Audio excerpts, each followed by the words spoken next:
It's a week until school returns, and academics are raising the alarm about a new artificial intelligence tool that could change how students are taught. ChatGPT answers questions and writes essays. They read like the work of a human, making it easy for kids to just copy and paste. Stephanie Anderson explains. Hello, everyone. This is Miko Santos from the Newswire at redwatch.au. On today's episode, we're talking about this AI, a new AI been roaming around from different social media platform. That's ChatGPT, and we'll discuss about what is the future of this ChatGPT, how ChatGPT robs students on of motivation to write and think for themselves. For today's episode, we're talking to Professor Kat Ellis from the School of Arts and Media of University of New South Wales. Professor Ellis is she's the faculty student of Integrity Advisory as well. So please welcome to the show, Professor Kat. Very well, thank you. It's lovely to meet you. Thank you so much. First thing, what you are a faculty student integrity advisory. What do you do on that? One of the things that I'm responsible for, first and foremost, I'm actually a researcher in academic integrity. So that's the main thing that I can talk about. But also, I perform the role of a faculty student integrity advisor here at UNSW in the Faculty of Arts, Design and Architecture.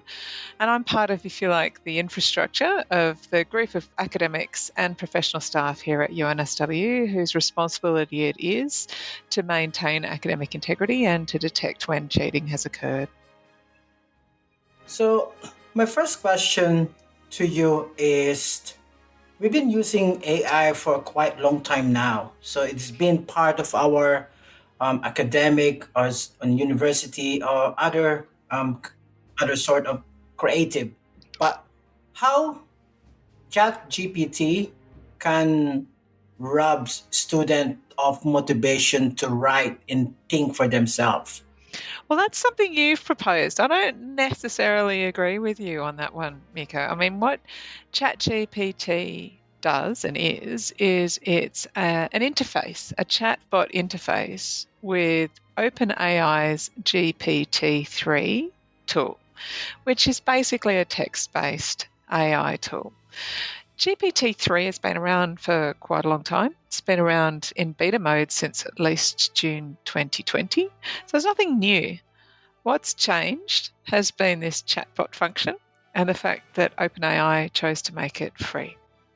So one of the things that I know a lot of professionals in the world of work have heard about ChatGPT, thought, well, I'll give that a go, and immediately started to experiment. Well, what parts of my job might I be able to get this tool to do?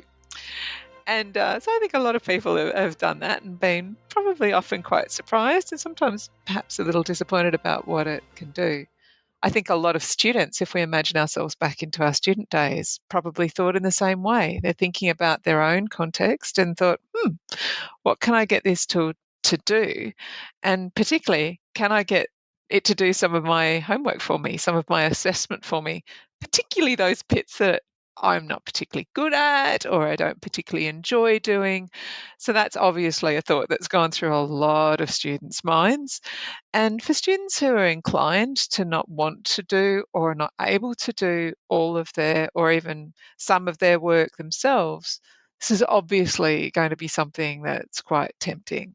So I think that that's the way that we need to understand that it's landed in people's lives, whether that's robbed them of their motivation. That's a pretty, it's a call that you or I can't really make because we don't know. But it is certainly something that must have gone through a lot of students' minds. So the next question I have is some say that student can could use the AI to cheat, but there's chance to rethink assessment altogether or something. So some people say student can use this powerful AI tool to cheat on either on their research paper or anything.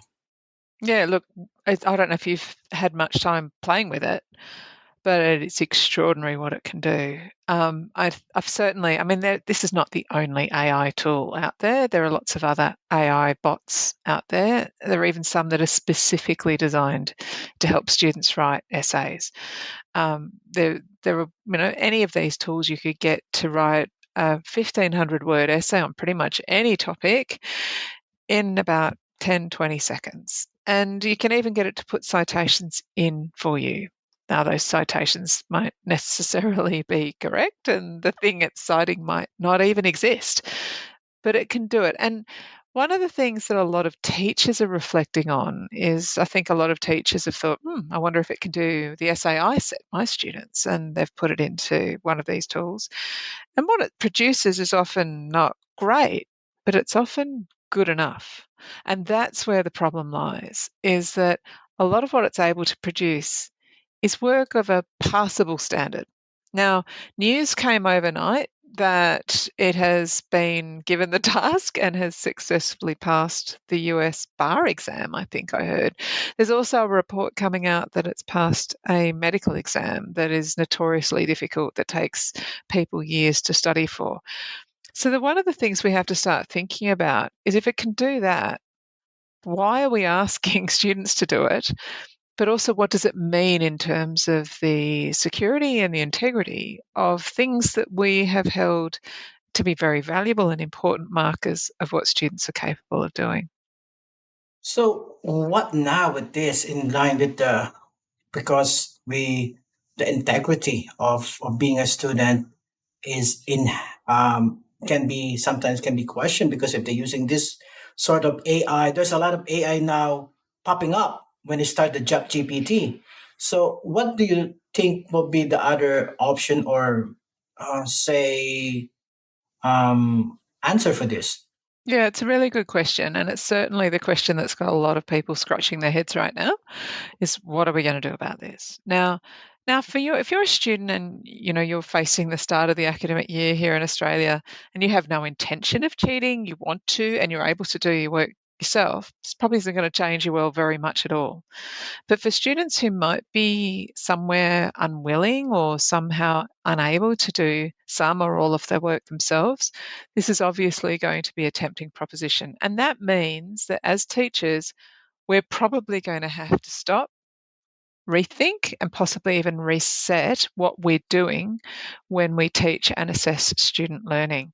So one of the things that I think is inevitable is it's going to cause educational institutions around the world to have to rethink not just their assessment design, but also more broadly curriculum design. Like, what is our curriculum doing? What is it teaching? What graduate capabilities do we expect our graduates to be able to have in terms of what they know and can do because of their time with us? And having the chance to stop and rethink those things is not necessarily a bad thing. If it's ChatGPT that's prompted that, that's a good thing. So you're saying that because of these AI tools popping up every now and then, so the university or the academic area need to adapt it to their curriculum. Absolutely we have to adapt. Now, one of the things I'm saying to a lot of people at the moment is, don't panic, but at the same time, don't just do nothing. Like, just doing nothing and pretending as if this tool doesn't exist and is not already in the hands of our students is not the right answer. If you think about it, if you can ask a student to do something and they can then ask a tool to do that, and it can generate work of a passable standard, what are we doing here? So we have to do something. And the question is, well, what? What do we do? One of the things that I'm encouraging teachers and even students to think about is, let's sweep all of these tools and all of these ways of cheating to the side and focus back in on what it is that we're all doing here, which is focusing in on student learning. Let's re-energize ourselves and perhaps even redeploy our energies away from just reading what students claim that they've written, and instead have conversations with them about what they've learned.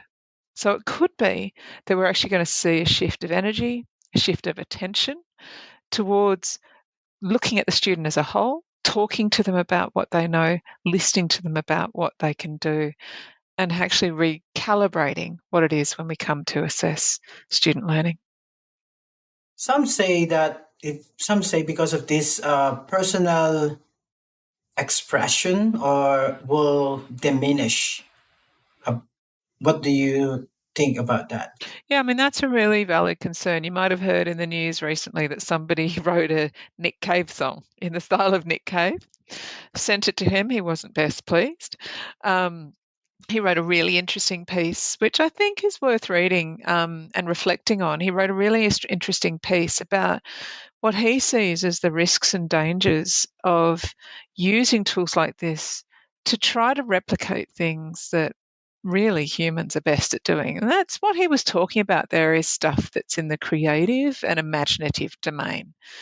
One of the paradoxes, AI comes with lots of paradoxes. It's a bit weird because it's fundamentally driven by logic, but what emerges out of it is all of these kind of apparently illogical paradoxes. But one of the things that comes out of AI is, while it's, there's a lot of concern about, it's replacing humans and it's taking people's jobs and all of that kind of stuff.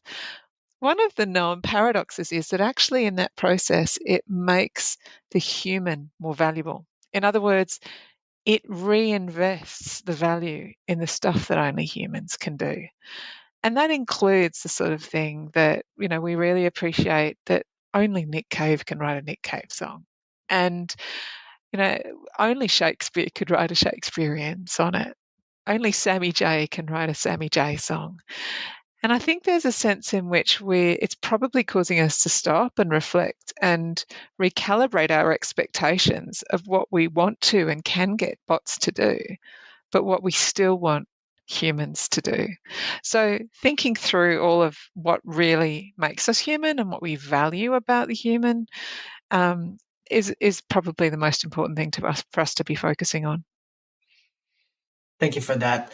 So some research said that some user have a negative effect on this AI, and some others said it's a big opportunity for us.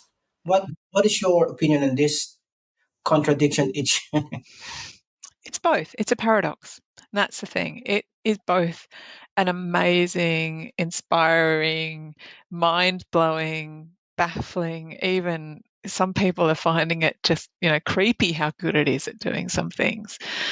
And one of the things, another paradox, there are lots of them, is that AI is really, really good at doing some things that people generally find really hard. It's really good at playing chess, for instance. It's really good at writing a passable 1,500 word essay in 10 seconds. I can't do that. So there are certain things it's really, really good at, much, much better than humans. But there are other things that it's really terrible at and not yet good at and will never be good at. And humans will always be better. It also comes with risks. We know, for instance, that ChatGPT, one of the reasons why it is so good at what it does, and it's so much better than GPT-2, is because it was trained on a much, much, much bigger data set, by an order of magnitude 2 times, nearly 3 times bigger. Apparently, Wikipedia only constituted 3% of what it was trained on, the whole of Wikipedia. If you sort of think about that, wow, that just gives you a sense, right? But the internet, the World Wide Web's a pretty toxic place, and so it's been trained on a lot of stuff that's also not very nice. And one of the things that had a bit of GPT-3 had a bit of a problem in testing was that it had a bit of a tendency to just blurt out or spew out some pretty racist, sexist, homophobic stuff. So it's also had to be trained to know what toxic looks like, to know what racism looks like, and even to know what things like child sexual abuse look like and sound like. And to learn that, it's required human input. So we also have to appreciate that this isn't just a little robot that's gone off and taught itself all this stuff. Humans have been involved in helping it to learn, and they've been damaged in the process as well. There's a really interesting story in Time magazine that I read over the weekend about the ways in which OpenAI and ChatGPT has outsourced some of that labour to some of the most vulnerable and marginalised people on the planet, paying them very low wages to do really dangerous and toxic work. So it's not all sweetness and light. It's not all opportunities. It's not all this is going to change our world for the better. There's also really quite, really distressing side effects of this that are really constituting a form of neo-colonial exploitation that is also something we have to be aware of. So, what do you think is the danger of this to our society? Look, as I said, there's lots of risks and there's lots of positives as well. I think in terms of the danger, I mean, I think a lot of people are worried, bots are going to take over the world, and like the robot at the end of Space Odyssey, it's not going to let Dave out of the capsule, And I think that we have to be, we have to accept that these tools aren't sentient. They're not intelligent in that human sense. And in calling them artificial intelligence is a bit of a funny name. So I don't think the danger is necessarily that the robots are going to take over the world and we're all doomed. Although, we've got to keep an eye on that. I think the danger is that we start to get complacent and we start to rely on them too much to do things that really we should be doing. One of the things we have to recognise is they can only look backwards. They can only do what they're trained to do based on what already exists in the world in terms of knowledge. Now that's amazing because it's a huge amount of stuff. But also, if we're going to keep moving forward as a world, as a society, as a people, as a planet, we have to keep thinking, we have to keep innovating, and we have to keep evolving. And to do that requires human creativity, human acumen, human critical thinking, human innovation, and also human society. So I think a real danger is that we become too reliant on them, we trust them too much, and we start letting them do some of the stuff that really we should be doing. And some of that's hard, intellectual, emotional stuff that might be really easy to devolve or divest ourselves of, but it's something we still need to be prepared to do. And that includes learning properly while you're at uni, while you're at school, doing the hard work, doing the hard yards, of learning, really genuinely learning the skills, the knowledge and the abilities that you're going to need to be a worthwhile professional and a worthwhile adult in the world. Thank you so much for that. Because whoever created the ChatGPT should learn a lot in university before they created that. So Absolutely, for sure. Thank you so much for that. Any parting word to our audience and listener right now? I think it's just sort of be alert but not alarmed. Let's not panic too much, but also we need to be aware of what these tools can do, and we need to be prepared to adjust and change what we're doing, given that they exist. Thank you so much, Professor Kat Ellis, and thank you so much. This is another episode of From the Newswire from redwires.au, and see you next week.